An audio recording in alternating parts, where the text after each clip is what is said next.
Seniors Bobekai exactly around last year, Kumasi Asante Kotoko Jesse Barbontin na Otumfuo say to a picture them Emma a kofan sembebre eba kroma na Jesse na apparently Kotoko company for then which Nana Yamponsa na CEO of the club no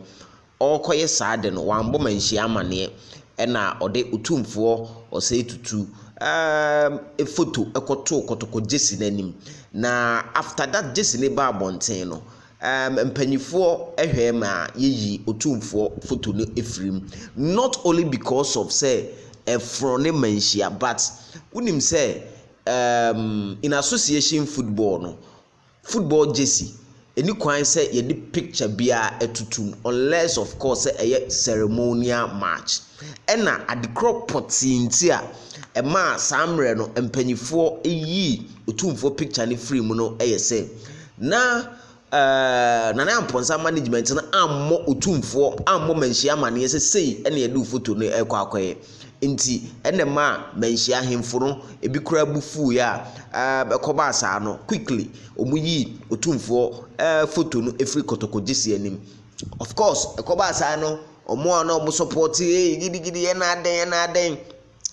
kofan sembe braba ene Otumfuo bedi ni 25th anniversary obetina abanwa no so no as you can see on the screen 25 years ago Otumfuo no tama ye de na esi akonya so na ntoma eda Jesse ne nchen no eye Otumfuo 25th anniversary cloth no eno na sam supporters bi a minim ndibinga za omo ye Nana Amponsa omakoyi ena omo de koye agenda e social media say Otumfuo bedi na anniversary enye na Otumfuo photo da ntomam. How dare you? Otumfuo photo da ntomam a so we 21st anniversary ena we committee no abo mpanyifo mo wo Manhyia amane patcho what ase enti we no totally different from the course so ewo abra Kotoko de